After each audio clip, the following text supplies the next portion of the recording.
தவறு செய்பவர்களை நேரடியாக பார்த்தால் ஷூட்டட் ஆர்டர், அவர்கள் உயிரோடு இருக்கக்கூடாது, அதுல மாற்று கருத்தே இருக்கக்கூடாது, அவர்களுக்கு யாரும் வாதாடக்கூடாது.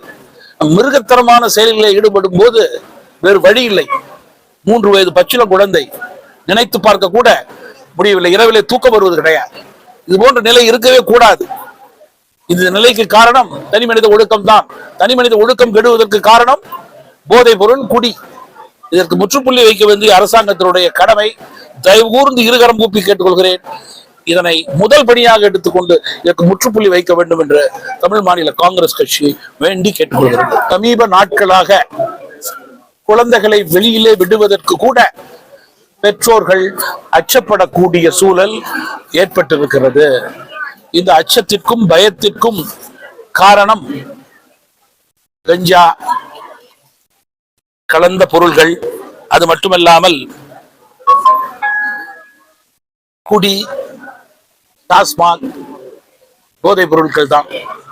இதன் அடிப்படையிலேயே கொலை, கொள்ளை, கற்பழிப்பு போன்றவைகள் எல்லாம் தினமும் நடந்து கொண்டிருக்கிறது. சென்னையில் மட்டும் எவ்வளவு நாளில்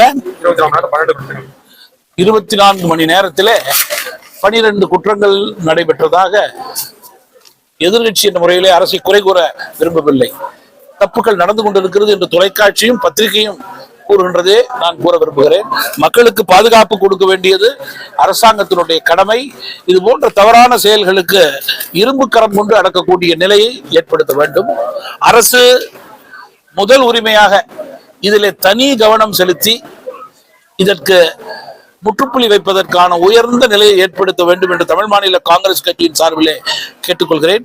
ஆட்சியாளர்களுக்கு பல துறையிலே பல சரி தவறுகளை கண்டுபிடித்து ஆட்சியை செம்மையாக நடத்த வேண்டும் என்று நினைத்தால் அதற்கு கால அவகாசம் தேவை என்பதிலே மாற்றுக்கருத்து இருக்க முடியாது. ஆனால் கொலை, கொள்ளை, திருட்டு, கற்பழிப்பு, பாலியலுக்கு நேரம் காலமே கிடையாது. உடனடியாக ராணுவ ரீதியாக இரும்பு கரம் கொண்டு அடக்கக்கூடிய விஷயங்கள், அதில் மாற்றுக்கருத்தே இருக்கக்கூடாது. அதுதான் அரசாங்கத்தினுடைய இன்றைக்கு முதல் உரிமையாக இருக்க வேண்டும்.